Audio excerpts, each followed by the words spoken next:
हुकूमत 27वीं आइनी तरमीम पास करवाने की बहुत जल्दी में है और उसके अंदर मुख्तलिफ जो तजावीज़ हैं उसको हुकूमत के मुख्तलिफ लोग तो बता रहे हैं कि आइन को मजबूत करने के लिए बहुत ज़रूरी है, लेकिन उसकी आप तफसील पढ़ें तो बज़ाहिर तासुर यही मिलता है कि ज़्यादा कंट्रोल करने के लिए सिस्टम के ऊपर एक सेंट्रलाइज्ड अथॉरिटी कायम करने के लिए ये तरमीम तजवीज़ की जा रही है। 26वीं आइनी तरमीम के वक्त भी यही बार बार कहा जाता था कि अदालती निज़ाम की इस्लाह करनी है। इफ्तिखार चौधरी, साकिब निसार और बंदयाल जैसे जो जजेज़ हैं इन्होंने सुप्रीम कोर्ट का बुरा हाल कर दिया, अब हमने अदालत को ठीक करना है। लेकिन उसके बाद इस्टेब्लिश ये हुआ कि 26वीं आइनी तरमीम के नतीजे में जो आइनी बेंच बनाया गया तो उससे सुप्रीम कोर्ट की जो ऑटोनॉमी, जो इंडिपेंडेंस थी, जो रहनी चाहिए थी एक आला अदालत के पास इख्तियार और ताकत, वो हमने मुकम्मल तौर पर सलब कर लिया। इसी तरीके से 191 की जो प्रोविजंस थी उसको कंप्रोमाइज़ कर दिया गया। अब इस तरमीम 27वीं के अंदर फर्दर एक कॉन्स्टिट्यूशनल कोर्ट का कॉन्सेप्ट है जो किसी ज़माने में पीपल्स पार्टी मोहतरमा के दिल के बहुत करीब था। ये वो उस वक्त की अदालतों को कहती थी कि चमक के तहत फ़ैसले करती हैं, कैंगरू कोर्ट्स कहती थी। और उस वक्त वो कैंगरू कोर्ट्स इसलिए कहती थी कि IJI और बाकी जो इस्टेब्लिशमेंट बैक ग्रुप्स थे उसके तहत वो फ़ैसले ऐसे अदालतों से आते थे कि पीपल्स पार्टी को रगड़ा लग जाता था। और नवाज़ शरीफ साहब इस्टेब्लिशमेंट के जिस ज़माने में करीब होते थे, क्योंकि 2-2, 3-3 साल के साइकिल थे, कभी वो करीब होते थे, कभी वो जेल में या पाकिस्तान से बाहर होते थे, तो उस वक्त उनको वो अदालतें सपोर्ट करती थी। तो वो कैंगरू कोर्ट्स उसको भी उन अदालतों को कहती थी। उस वक्त आइनी अदालतों का भी तसव्वुर वो लेकर आई कि ये होना चाहिए ताकि एक आम आदमी तक इंसाफ मिले, जो असल केसेस हैं वो सुने जा चुके हैं। लेकिन आजकल की सूरत हाल उससे बहुत मुख्तलिफ और बहुत आगे जा चुकी है। At the end of the day क्या बनेगा अभी कहना बहुत ही कबल वक्त है। इसी तरीके से आर्टिकल 243 के अंदर जो तरमीम तजवीज़ की जा रही है, इससे कुछ मिलती जुलती चीज़ें 26वीं आइनी तरमीम के वक्त भी आई थी। PTI उससे बहुत शोर मचाया। मौलाना फजल रहमान जो थे उनके यहाँ बैठक सजती रही। मौलाना ने उस वक्त अच्छा प्ले किया, लेकिन एक ख़ास स्टेज के ऊपर जाकर मौलाना को भी मैसेज दिया गया कि या तो फॉल इन लाइन, अदरवाइज़ हम तुम्हारे बगैर ही ये तरमीम पास कर लेंगे। 1 या 2 बंदे चाहिए तो वो कि JUI के हों या किसी और पार्टी के हों वो मैनेज किए जा सकते हैं, तो तरमीम पास हो जाएगी। तो मौलाना साहब अल्टीमेटली जो थे वो उस हार्ड लाइन से पीछे हट गए। PTI वाले बार बार इमरान खान की इजाज़तनामा लेने जाते थे। PTI ने उसके ऊपर बहुत अच्छी सियासत नहीं की। उन्हें पब्लिकली कुछ इश्यूज़ के ऊपर पोजीशन लेनी चाहिए थी, जिसमें आइनी बेंच के ऊपर भी उन्हें पोजीशन इख्तियार करते हुए अंदर एक फ्रीक बनना चाहिए था। लेकिन वो पहले तो मुशावरत में शामिल रहे, मौलाना के ज़रिए मिलते भी रहे, आते भी रहे, जाते भी रहे, फाइनल स्टेज पर पीछे हट गए। अब शायद उनका वो वेट नहीं होगा। वेट इसलिए नहीं होगा कि हुकूमत उसके बगैर ये तरमीम कौमी असम्बली से भी और सेनेट से भी पास करवा के आगे निकल जाएगी। लेकिन क्या ये बहुत अच्छी चीज़ है? मैं पहले भी बार बार चीज़ एक दोहराता हूँ, आज फिर दोहराऊँगा कि NFC अवार्ड जो इसी तरमीम के अंदर एक हिस्सा है, वो आज कर लें, 6 माह बाद कर लें, साल बाद कर लें, वो हमें करना पड़ेगा, नागुज़ीर है। करना क्यों पड़ेगा कि आपने सूबों को वसाइल इतने ज़्यादा दे दिए हैं कि वो कचरे के डब्बे के ऊपर भी अपनी तस्वीरें छाप के वो पैसे ज़ाया कर रहे हैं। वफाक की पोजीशन ये है कि जो डेट सर्विसिंग और डिफेंस का ख़र्चा है वो हमारी पहुंच से बाहर होता जा रहा है। जितना ज़्यादा हमारा बजट डेफिसिट हर साल होता है उतने ज़्यादा हम बैंकों से कर्ज़ा उठाते हैं। 7-8 हज़ार अरब रुपया हर साल हम बैंकों से उठाते हैं, 10-12 हज़ार अरब रुपया सूद की मद में अदायगी करते हैं। तो ये एक ऐसा बैलेंस है जो वफाक को हमेशा कंगाल करके रखेगा और सूबों के पास इजाफी वसाइल होंगे जिसकी वो क्वालिटी स्पेंडिंग नहीं कर रहे। उसको ठीक करना बहुत ज़रूरी है, अशद ज़रूरी है, और उसको आप टाल भी नहीं सकेंगे। आपको नहीं करेंगे तो आप बैंकरप्ट हो जाएंगे। इंटरनेशनली कितनी दफ़ा कौमें आएंगी या IMF या वर्ल्ड बैंक के पास आप जाएंगे और आपको बेल आउट करेगा। लेकिन बाकी जो कॉन्स्टिट्यूशनल मैटर्स हैं जिसमें अदालतों की आज़ादी शामिल हो, 243 की जो प्रोविजन शामिल हो, इसके ऊपर ऐसे इश्यूज़ हैं जब तक ब्रॉडर पॉलिटिकल कंसेंसस ना हो आप कर तो गुज़र सकते हैं, कर गुज़रेंगे आप, लेकिन क्या आप संभाल पाएंगे उसके बाद, ये एक बड़ा सवाल है। तो जो आज हमारे साथ मेहमान शख्सियात हैं स्टूडियोज़ में, उनसे पूछे क्या करना चाहिए, वे फॉरवर्ड क्या होना चाहिए, पॉलिटिकल कंसेंसस इवॉल्व करने के लिए क्या करना चाहिए।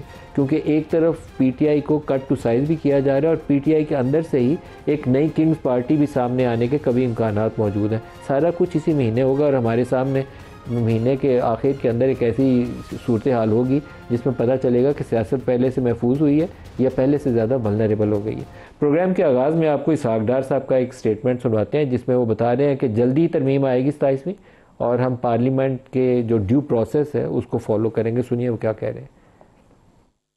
मैंने वैसे महल क्लैरिफाई कर दिया, आई एश्योर यू कि ये गवर्नमेंट की ही है, गवर्नमेंट ही आएगी और गवर्नमेंट का ये जिम्मेदारी है कि वो लाए। ये कहीं से पैराशूट नहीं हो रही। ट्वीट मैंने भी देखी बिलावल भुट्टो साहब की, उन्होंने जो एरियाज आइडेंटिफाई किए हैं उन एरियाज पे बात हुई है।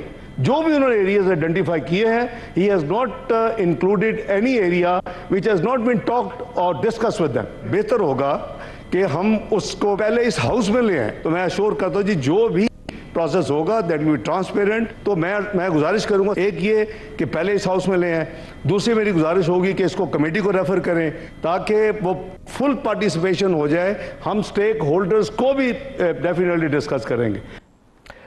खोखर साहब, जो 26 आईनी तरमीम के वक्त एक लतीफ़ा था कि लॉ मिनिस्टर से पूछा गया कि ड्राफ्ट किधर है, तो उन्होंने कहा अभी मैंने देखा नहीं। तो आई होप कि अभी तारड़ साहब जो है दोबारा ये बात ना कह दें कि मैंने 27वीं तरमीम का ड्राफ्ट आ जाए फिर बात करूँगा।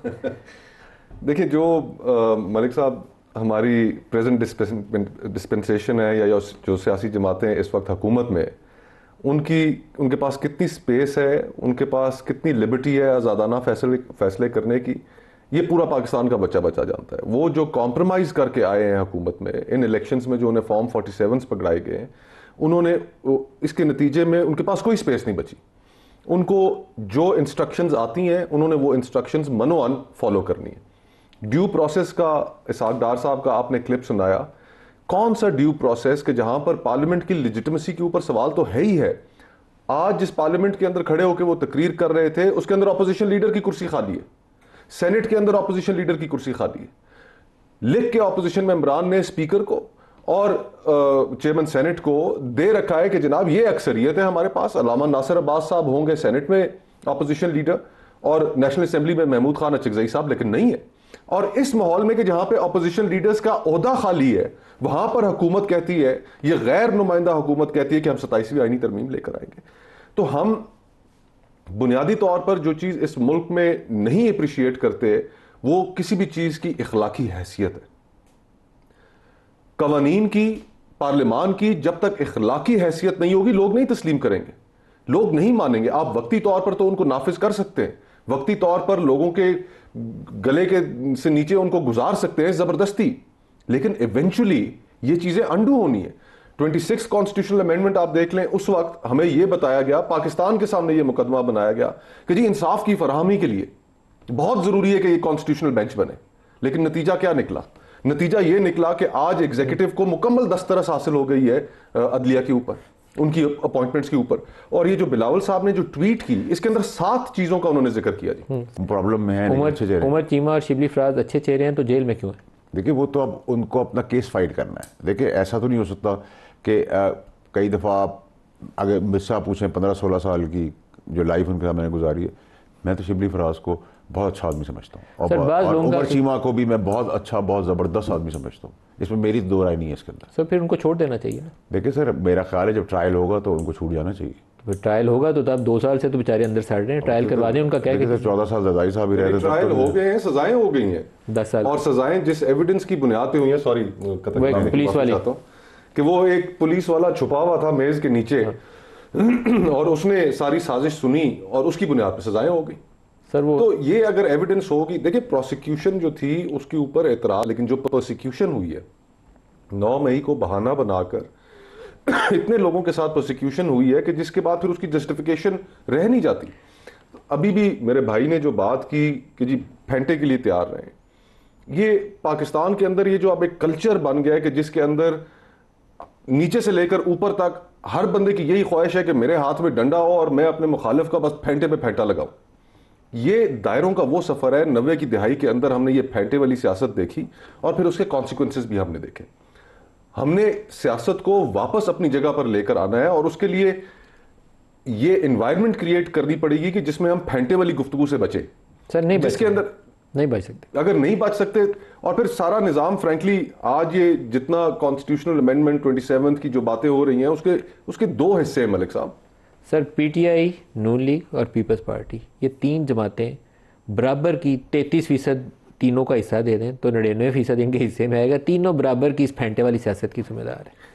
तो ये अपना रवैया बदलना पड़ेगा ना। एक बेनिफिशियरी और 2 जमातों ने तो इसकी कीमत जब अदा की तो उसके बाद वो 2006 में बैठे और उन्होंने आपस में एक मिसाक़े जमहूरियत सुधरे नहीं। ये बात ठीक है, वो दोनों जमातें, नून वोट को इज्जत दो, मिसाक़े जमहूरियत, पीपल्स पार्टी, सारे पीछे हट गए। अगर आज हमने पाकिस्तान को आगे लेके जाना है तो हम सियासी मुखालिफ आपस में जरूर रहेंगे लेकिन सियासी दुश्मन नहीं बनेंगे, यही फॉर्मूला है। इसके अलावा आपके पास कोई फॉर्मूला नहीं है। आज मुल्क के अंदर पॉलिटिकल टर्मोइल है, इस टर्मोइल की वजह से आपके लोग जवान मुल्क छोड़कर जा रहे हैं, आपकी इकोनॉमी दगरगू हालत में, आपके पास बेरोजगारी की इंतहा है। ये पॉलिटिकल टर्मोइल जब तक नहीं खत्म करेंगे कोई इन्वेस्टमेंट नहीं करेगा आपके मुल्क में। फॉरेन कंपनीज आपको, बड़ी बड़ी कंपनीज आपको छोड़ के जा रही हैं।